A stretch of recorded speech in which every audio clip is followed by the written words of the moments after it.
Your health and വെൽനെസ്സിലേക്ക് സ്വാഗതം. Hi everyone, it's me Anas. Anas. വളരെ പ്രധാനപ്പെട്ട ഒരു നമ്മുടെ ശരീരത്തിലെ അവയവമാണ് ലിവർ അഥവാ കരൾ. അപ്പോൾ അതിനെക്കുറിച്ച് നമ്മൾ അറിഞ്ഞിരിക്കേണ്ടതായ ചില സംഗതികളെക്കുറിച്ച് പറയാനാണ് ഈ വീഡിയോയുമായി വന്നിട്ടുള്ളത്. ശരീരത്തിലെ പല മാലിന്യങ്ങളും വിഷാംശങ്ങളും വരെയും നീക്കം ചെയ്യുന്ന വളരെ പ്രധാനപ്പെട്ട ഒരു ഓർഗനാണ് ലിവർ, അല്ലേ? അതെ.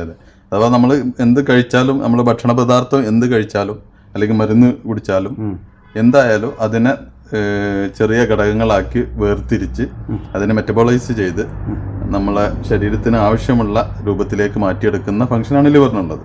തീർച്ചയായും ഇന്നത്തെ സാഹചര്യത്തിൽ 12 വയസ്സായ കുട്ടികളിൽ പോലും ഗ്രേഡ് 2 ഫാറ്റി ലിവർ ഉണ്ടെന്ന് പറഞ്ഞാൽ അത് എത്രത്തോളം നമ്മൾ ശ്രദ്ധിക്കേണ്ട ഒരു കാര്യമാണെന്ന് നിങ്ങൾ മനസ്സിലാക്കണം. ഫാറ്റി ലിവറിനെ കുറിച്ച് അഥവാ ലിവറിൻ്റെ പ്രൊട്ടക്ഷൻ, അതിനെങ്ങനെ നമ്മൾ ശരീരത്തിൽ സംരക്ഷിച്ച് നിർത്താം, അതിനെക്കുറിച്ച് ഉള്ള ഒരു വിവരണം ഉടൻ തന്നെ ഉണ്ടാവുന്നതാണ്.